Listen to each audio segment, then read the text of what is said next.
things are happening. We are right at that point where we are now discussing about the next year's financial budget. The budget making cycle actually begins as soon as we start a budget. We start making the budget for the next immediately.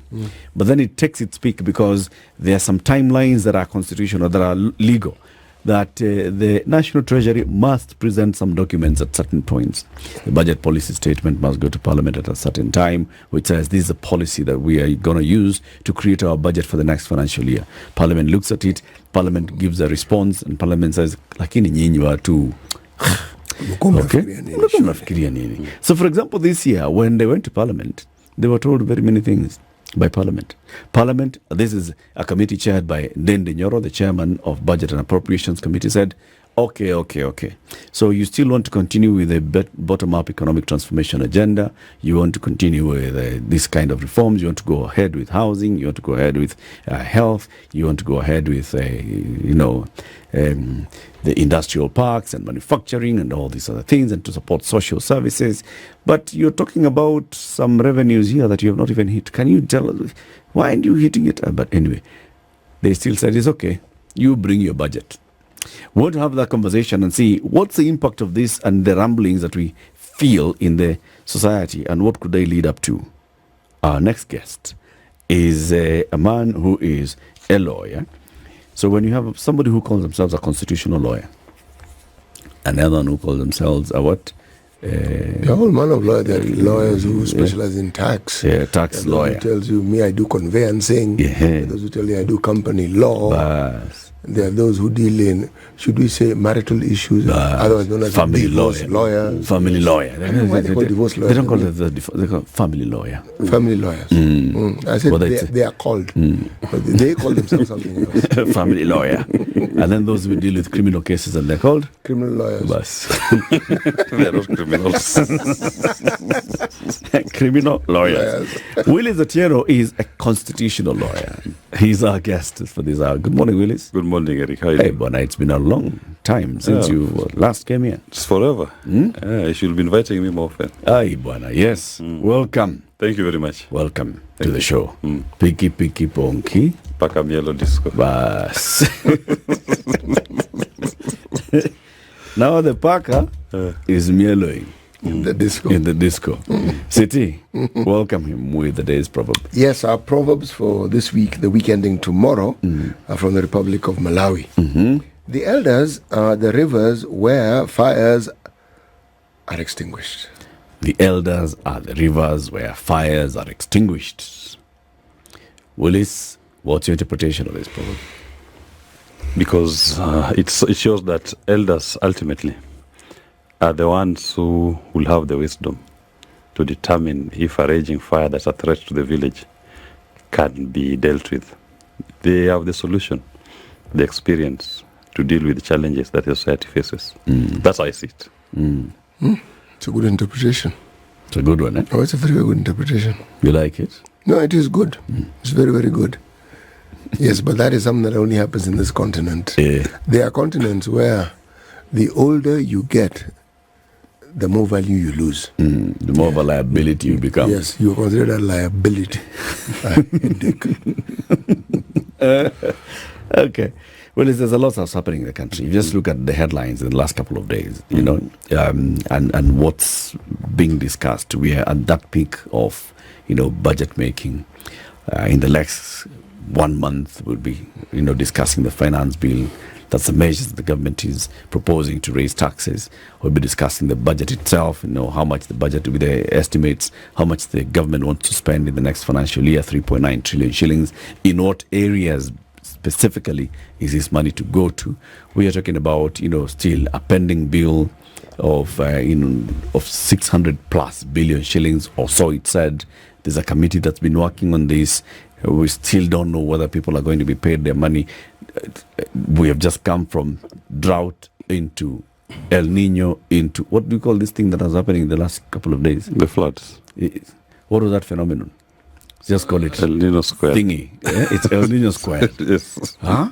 So we've just come from all these things, and we are still going on, and from what you feel, what's the pulse of the nation? I think the nation is in pain. What kind of pain? Every day you wake up, you feel more pain than you felt yesterday. And that is Kenya Kwanza for you.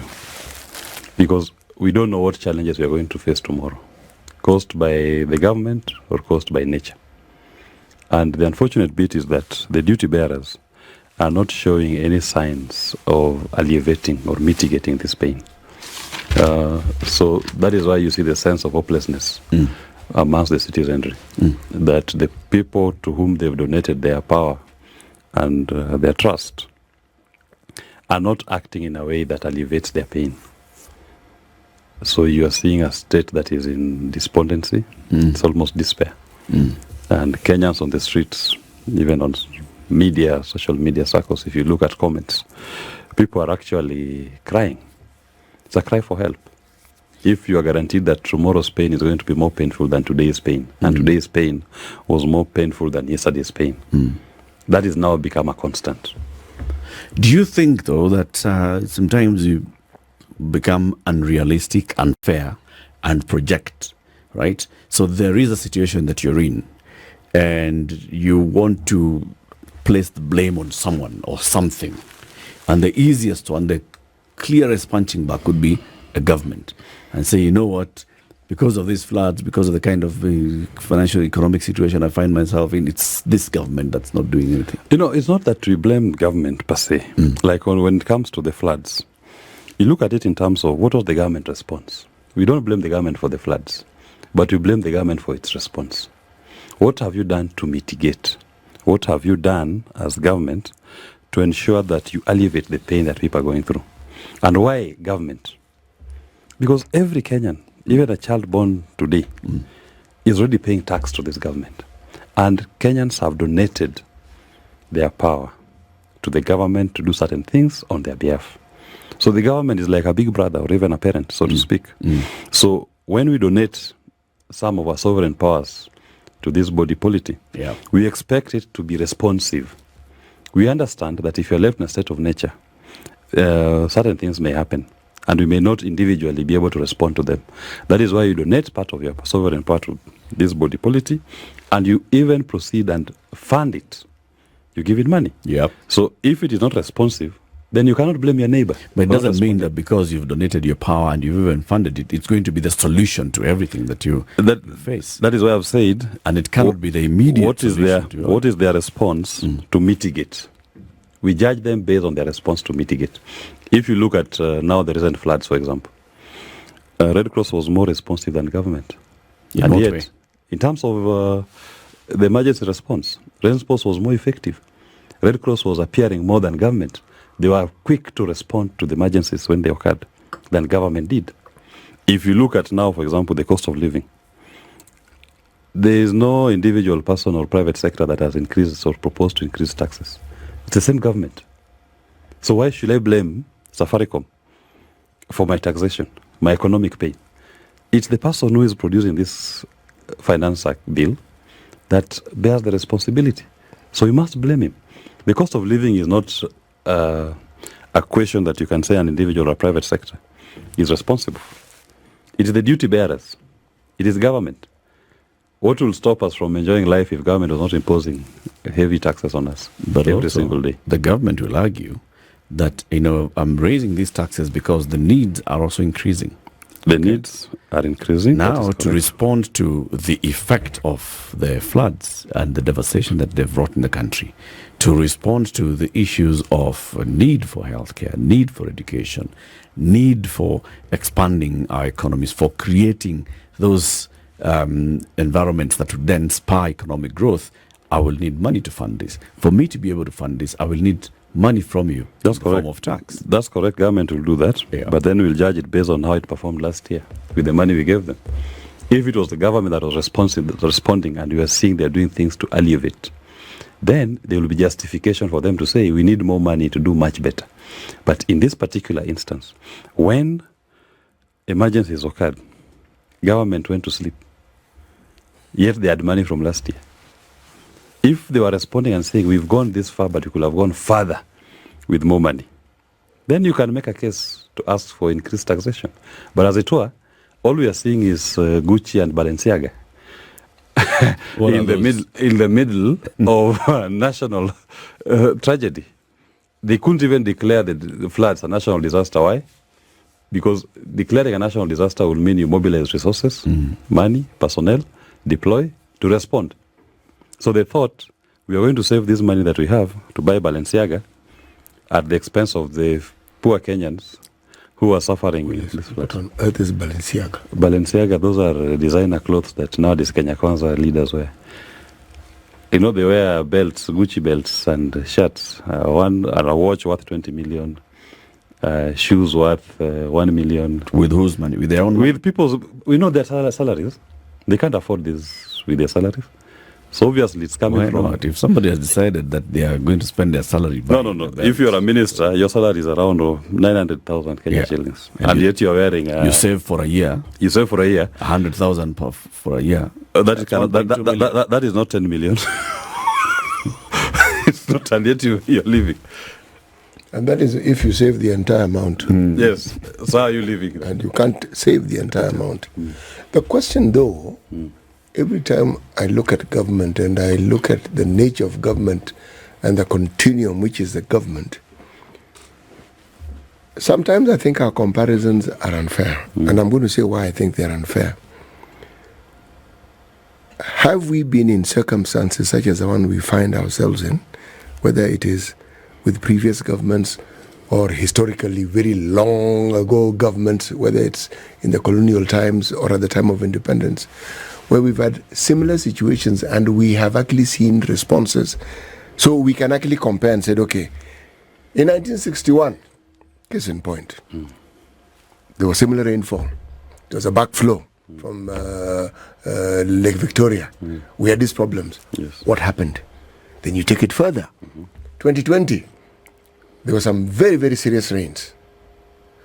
What did we see then? How did the government then handle these matters? Because, again, when I say the comparisons are sometimes unfair, it doesn't mean that what we're saying now is unfair to the government. It's unfair in that we don't look at all the issues that we should look at. That is the unfairness of it. If you look at the problems that have been caused by this deluge we had the other day, the focus seems to have been around Mai Mahiu. Okay? But I mentioned 2020 because 2020 when you had these floods, Northeastern, people were literally marooned, meaning they were cut off, completely cut off. We've had cases, we're being told by a member of parliament who comes from Mandela, of our children were actually sitting on top of their desks with their feet in water, sitting for exams. Okay? So, the resources that were given in 2020, can we then argue, because that was a different government, that they did what was within their means to be able to actually resolve the problems, and then we bring it now to this government. Why? If the previous government had done some of what they were supposed to do, they would have perhaps a little less for this government to do. But it appears that with every successive government, not much is done. So when a catastrophe occurs, it's of monumental proportions. It starts afresh. But to be fair, look at when Kibaki was president, his administration. Budalangi was constant in this country. It was. And the interventions by government, in a way, turned those floodlands into rice paddies. They went out on a very intentional program to transform what was a tragedy into a success. And we don't hear people in Budalangi crying as loud as they used to before. No, it's a slight whimper, yes. But not Wales. No. Just also to an extent also in a Ahero irrigation scheme, the same thing. So we are simply saying it's not that you don't have a reference point. They can just go back to the blueprint that Kibaki was using. What did you do to address these floods or these challenges when they happen? And apply it. But in this particular instance, forget even about the flooding.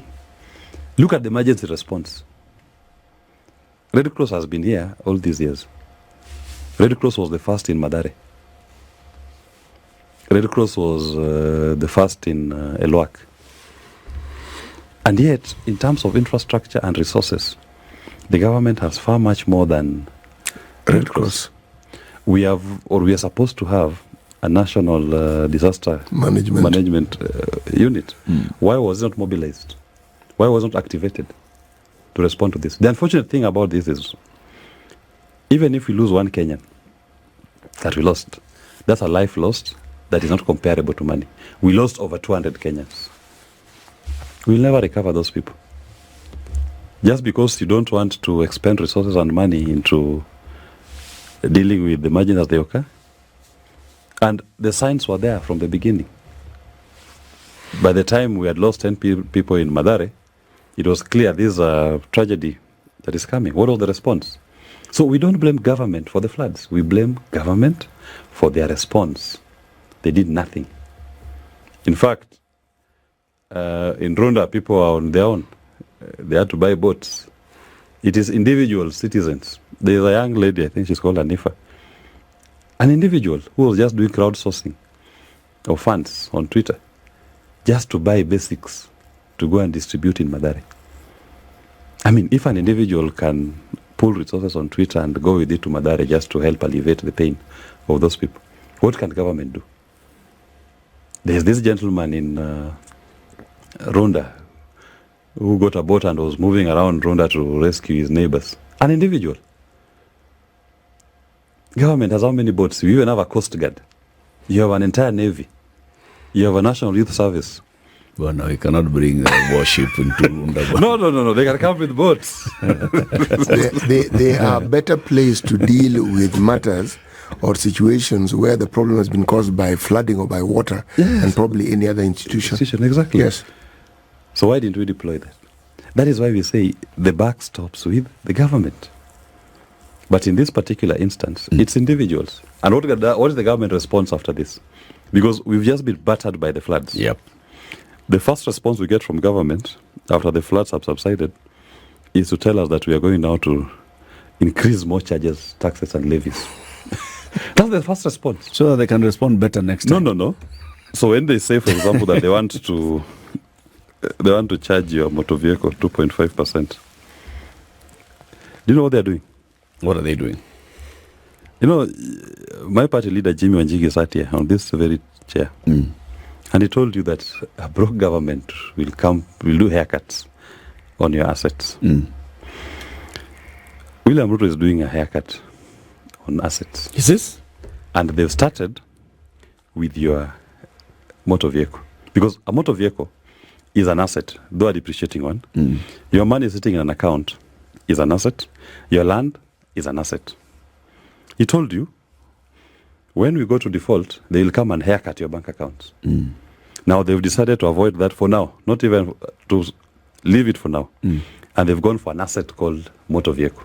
So every year, we'll be deducting a minimum 5,000, a maximum 100,000, but it is 2.5% of the value of your motor vehicle. Government will be taking 100,000 shillings off your motor vehicle. How do you explain per year? How do you explain it? In a depreciating, though it's depreciating, so it is depleting your asset. It's an asset, so they come to haircut a fraction of it. So government is doing a haircut on your motor vehicle, taking it away every year. You can ask, somebody may say, like you've said, that they are raising money to respond to emergencies. Where have they housed this motor vehicle tax? They claim they're housing it in the Income Tax Act. Look at Section 3 of the Income Tax Act. Income tax is charged on an income in the year of income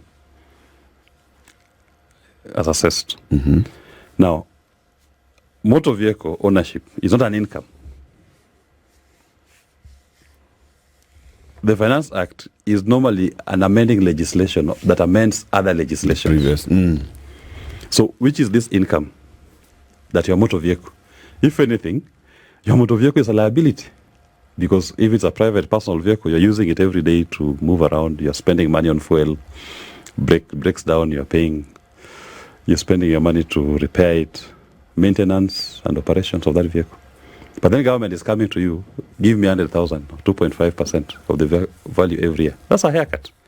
So if today is... This is whether you're using the vehicle or not. Whether you're using it or not, as long as you own the vehicle. Next year it will be your bank account.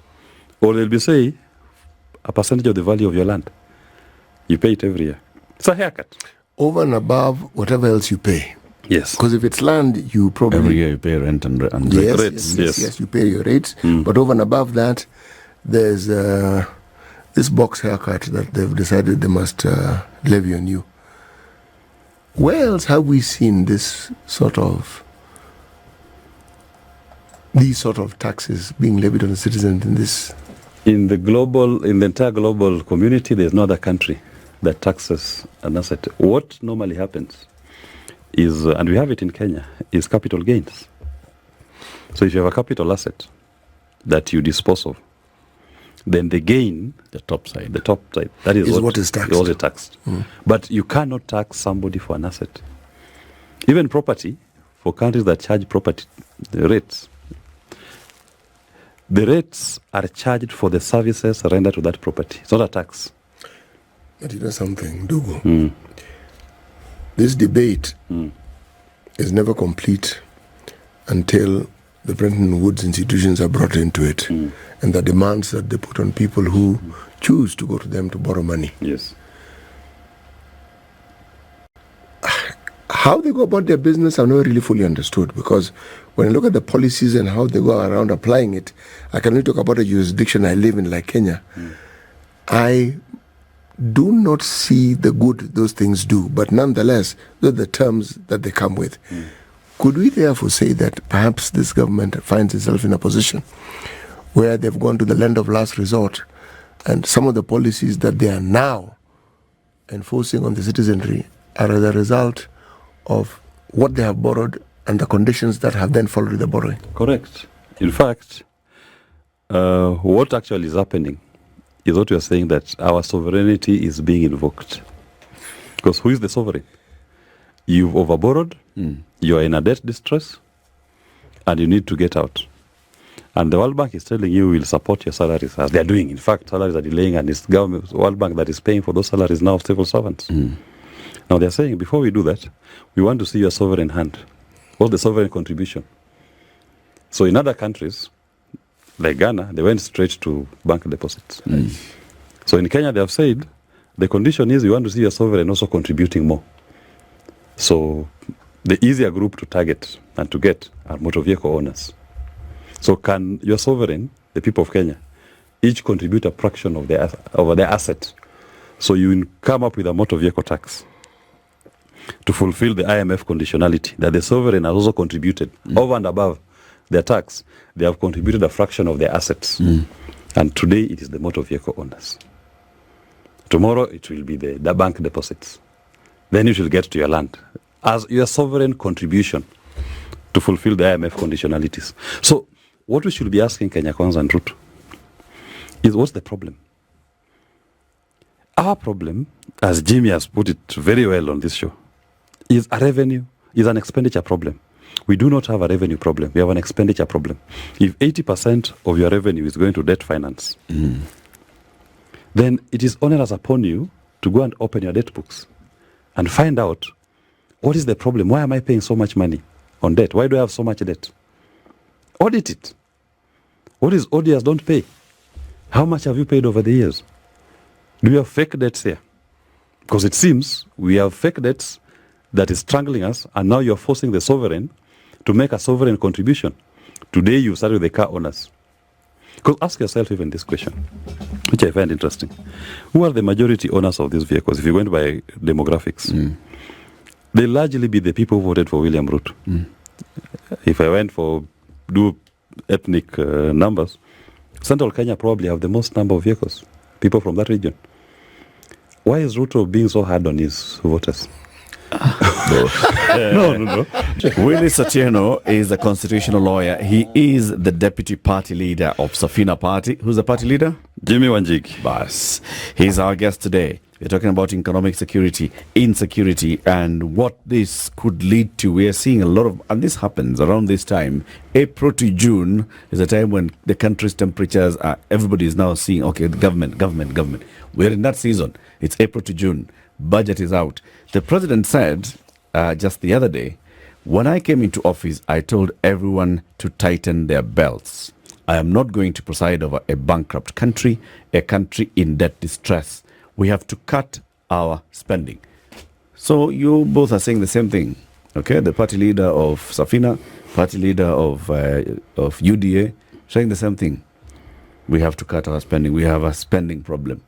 But Willis, we see this. As I said, we're in that season, a period between March to June, when the government gives its budget policy statement, its budget estimates. Those ones are not even an issue. The finance bill, the moment it's published, now for the second year running, people are more aware of a thing called a finance bill. And they start looking into the details of exactly what this means and where the money is coming from. And then they start asking, where is that money going to? Then after, when it comes to July, that fades. Do you think that this is just a cyclical thing, that even those in power, even if you, as Safina Party, took power, you'd be coming knowing, they'll make noise, we'll pass the budget, and then come July, we move on? No. As we believe in responsive government.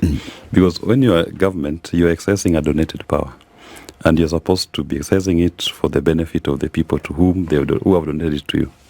So what is called noise, in our Constitution, Article 10 and Article 118, is referred to as public participation, which Kenya Kwanza is very bad at.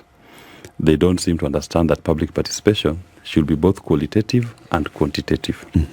Qualitative in the sense that whatever views the people have shared with you in the public participation forums, you must take them into account when you are making the final policy decision. And last year, 95% of Kenyans in the memorandum they presented to Parliament opposed the housing levy. They still went ahead and passed it. Of course, the courts did what ought to have been done from the beginning. They declared it null and void. And so also today, with the hue and cry of the motor vehicle tax, there is also the turnover tax, the Tobin Hood taxes, which they've introduced, and several other measures they proposed. And you're seeing an almost unanimous rejection of these measures. It's onerous upon them to drop. But as City says, these guys are under the IMF World Bank controls. These are conditionalities. They've been told, we want to see your sovereign contribution. How much is your sovereign contributing over and above their tax? How much are they contributing to help deal with your debt problem? And they've said our sovereign will contribute 2.5% of the value of their vehicles to this problem. And IMF says, good, they are contributing, they are part of it. We'll now give you further loans. We'll sink you deeper into debt. Okay. Because now we are sure you have a sovereign that is capable of contributing. But is that an unrealistic and an unwarranted demand? That, you're coming to me, you're saying that you're in debt distress, okay?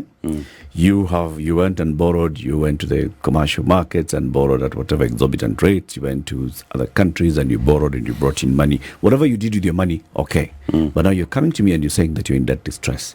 I've got to ask you, so, on the side of the World Bank and the people who have borrowed through the Bretton Woods institution, it's the sovereign people of Kenya borrowed through their government. Yes. So the sovereign people of Kenya through their government have got to contribute something, chip in, so that I can also support you. No, on the part of the Bretton Woods institutions, I mean, that's a fair demand. Because you are in debt distress. I didn't cause it. You caused it. You are a country with people.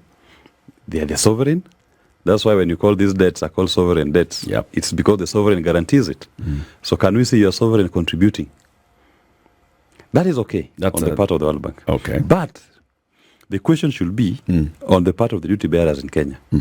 By the time you're asking of us to make a sovereign contribution to this debt, then it is upon us as expected contributors to know the nature of exposure.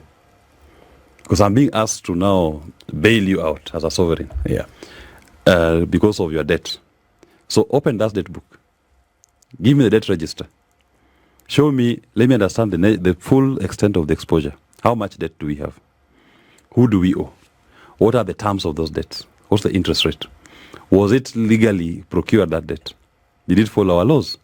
What was the money used for? Did it even land in our country? Or am I being asked to make a sovereign contribution to accommodate a debt that went into somebody's pockets, didn't even arrive here in Kenya, didn't fund any project in Kenya? Then I will say no. Go for the person Who took the benefited? money? Who benefited from it? It didn't benefit me. But if it came here and it built a bridge, it built a road, then, and you ask me as a sovereign to make a contribution of 2.5% of the value of my motor vehicle, I will say, okay, fine. It built the road from Mombasa to Nairobi. It's now a superhighway. I'm using it. It's the price to pay for good roads. But if it didn't, and Kenya Kwanza wants us to make a sovereign contribution of 2.5% of the value of our motor vehicles, without telling us how the liability was incurred, that is problematic. And as I was saying, just before we went to the break, for Kenyans to understand this, I believe that Kenya Kwanza and Ruto are not mad. They will not be so harsh on their voters like they are. That how can you target this cluster of voters and impose upon them a very huge sovereign burden? And then you have there the leadership of the House, Ichungwa, Ndindi, Kimani of Molo, chaperoning this same bill. They're the ones going to chaperone it to raise motor vehicle taxes on their voters. And the rest of the country is quiet. It means they are in a fix. Who's in a fix? Ruto is in a fix. This debt issue, because does it make sense? The people are going to be affected most by this are from the demographic that voted for you, that escorted you to win. This most that you're claiming, by the way, where are you getting the figures from? I mean, if you look at the... Are you saying a majority of motor vehicles are registered in Mount Kenya and Rift Valley? I will actually tell you without a fear of doubt that if you look at tribal demographics in this country, most motor vehicle owners in Kenya will be from Central. Majority. Why is that the case? In terms of economic because capacity. Because they're the highest number in population. Number one population. Then in terms of economic prowess, it's a larger demographic. Look at Thika Road when it was being built. Even the studies were done. It was the most congested road within the city. It had the most traffic. So, why are they doing this to these people? And then their leaders are the ones chaperoning this pain to them, escorting and dancing as the pain imposed on their voters. So even the voter must ask himself this question. Why am I being asked to make, over and above voting for you, why am I being asked to take a shave of my asset, my motor vehicle? And if they are told you're being asked to take a shave because of a debt, then they have a right to ask, open for me the debt book. I need to know why this is a problem and why there are no other solutions apart from coming for my asset. Because I've told you, this year they've gone for the vehicle. Who told you in 6 months' time they not come for your bank account or your M-Pesa's bank account? Next year they come for your property. This discussion takes me back. When you're mentioning the roads, and then you mention Ojijo. It reminded me of a gentleman called Ojijo Teko. Most people read that name and they do not know why that fellow is significant. Why is he significant? Well, who was he actually? That is a very good... He came from Karachuonyo, West Karachuonyo, a place called Imbo. But the thing that brought him to the limelight, he formed what you call the Kavirondo Tax Association. Okay. He was protesting colonial time taxation. He and Harry Thuku were said to be friends. Harry Thuku had formed Central Kenya Association. The Kikuyu. Yes, the Kikuyu Association. But the point was, they were saying, look, the colonial government has taken our young people and taken them from the Second World War. Okay? Now, they want to take cows from us because it was cows. And they're saying, no. You are not going to... You can't tax us like this. We understand that the government... They understood because Ojijo Teko had actually gone to Maseno and then went to the US to study. So he wasn't an uninformed person. He was fairly well informed. Yes. Now, if this issue of understanding taxation and understanding the unfairness of it... We're talking about the previous century, the early part of the century. And Kenyans were already protesting. See? It's not something that is new. People do understand fairness. They do understand that they need to pay taxes. So when they kick a fuss about taxes, they're feeling, no. This taxation does not represent what we think is fair. So Ojijo and the young Kavirondo Tax Association Yes. were protesting because the government was now coming for assets. That's it. Yes. Cows, yes. right? Yes. Saying There was even those the hat tax. yes, Yes. and there was a hat tax. Because you own a hat, now we You can, pay. you pay something. Now you own a car, you pay. You pay. Yes. So this is what was the protest. Yes. And they were feeling that it is unfair Yes. because the benefits that accrue from this will not actually come down to them. No. It's going to benefit Yes. the white settler more than it's going to benefit the... And when he was asked why it was, he was protesting, he said, Pinyoacho. Now, meaning, other people have Those the spoken. people have said. Now, you see, I'm linking the two because The people have spoken. they have said, it's not my It is protest. not me. No. It's It the is the people. people have spoken. You see? Pinyo Acho. Yes. And it was a movement. Right? Yes. So it looks like we are back right there. We are right there. Yes, because we're talking about the cost of living. People are saying they can't afford to live. Okay. Willis, how do you say people are speaking? Pinyo Acho is people have spoken. People have spoken. And people have spoken on the finance bill 2024. And they've unanimously rejected it. Not yet. They've unanimously. I mean, not yet. just even run a poll right now. They've just started understanding it. The point of rejection or acceptance will come. No, I did a very short skit on my social media. Right. And if you look at it, 100% of the comments, people are telling me we'll never pay this thing. Why? In fact, they're saying, why is my asset being targeted?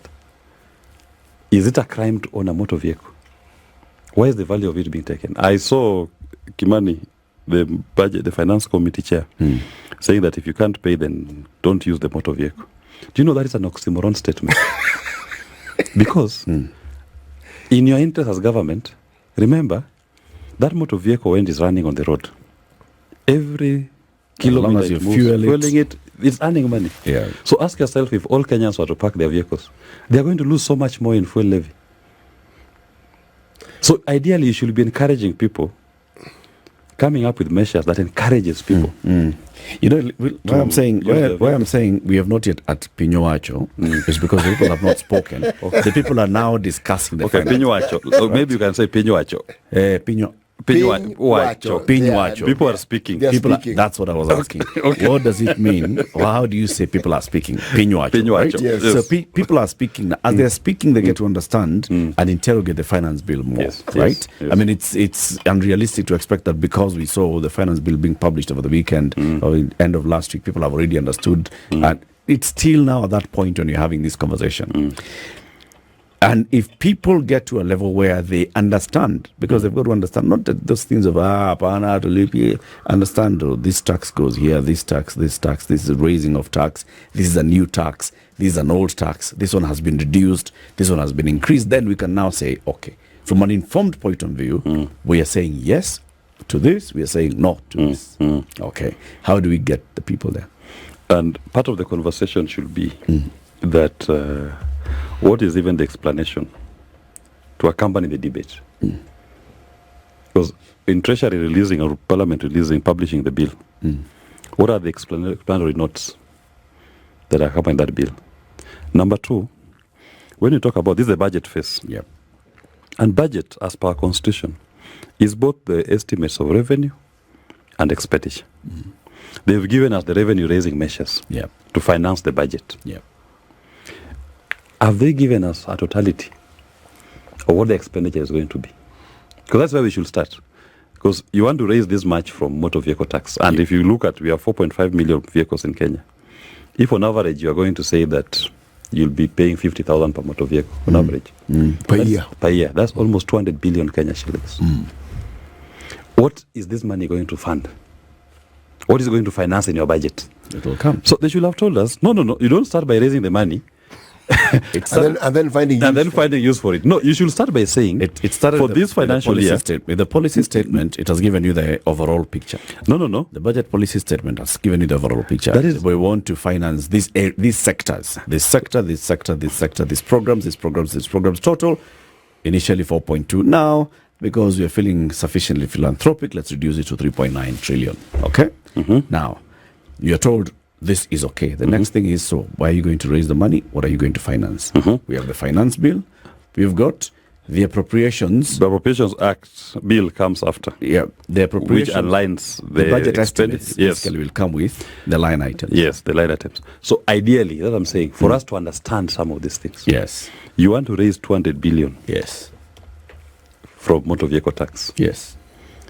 Part of the explanation should have been, I want to raise 200 billion from motor vehicle tax to use it on ABCD. It is there. It's not there. You look at the BPS. It's not there. There's a budget estimates which are in the various committees. For example, the Committee on Administration and Internal Security was questioning a proposal to spend 2.6 billion shillings on refurbishments in the Deputy President's home and office. And office, yes. Right? Yes. So you see, under the various departmental committees, they are looking at the items of expenditure. I agree. They are going to spend, let me tell you. 1 billion on First Lady. On First Lady. No, you don't know, so let me just tell you. Tell me the 200 billion on motor vehicle. We are going to spend 2.5 million shillings to purchase household appliances for the Deputy President. We are going to spend 37.5 million shillings to purchase office furniture. So you can see that when you raise that motor vehicle tax the 200 billion, it is going to buy household appliances. Personal comfort. So you are taxing my asset for the personal comfort of an individual.